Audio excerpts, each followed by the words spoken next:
So when I work with buyers, I always recommend for them to get an inspection. And I think I was sitting at my son's baseball game, so I'm hoping that a baseball doesn't come through the window. But I've got a really great seat. You know, I can see everything.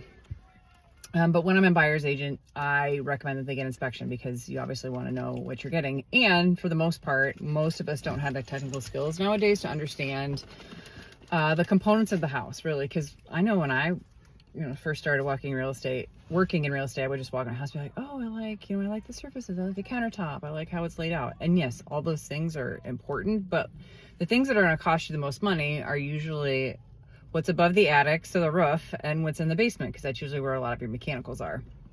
So there have been times and situations where I personally have not gotten an inspection for a property. And usually those properties are ones that are in like super poor condition. So, for example, one of the properties, they had a lot of pets, and I think the pets just got really overwhelming. And so there was one room where there was so much, like we had picked up one of the crates that they had left, and there was so much dog urine that the floor was still damp. So that was pretty gross.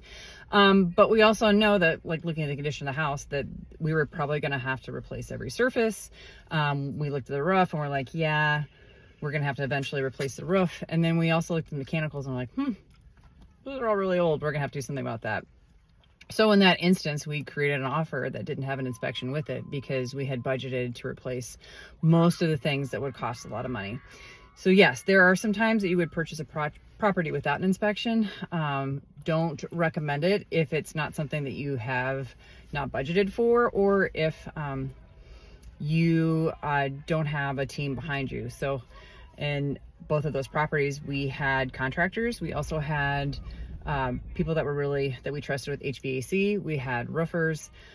So we had a team behind us when we decided that we wanted to purchase a house without inspection. But most of the time, like, don't buy a house without an inspection, like, especially if you're a first-time home buyer and you're really excited and you just want your own place. So have a great day, everybody.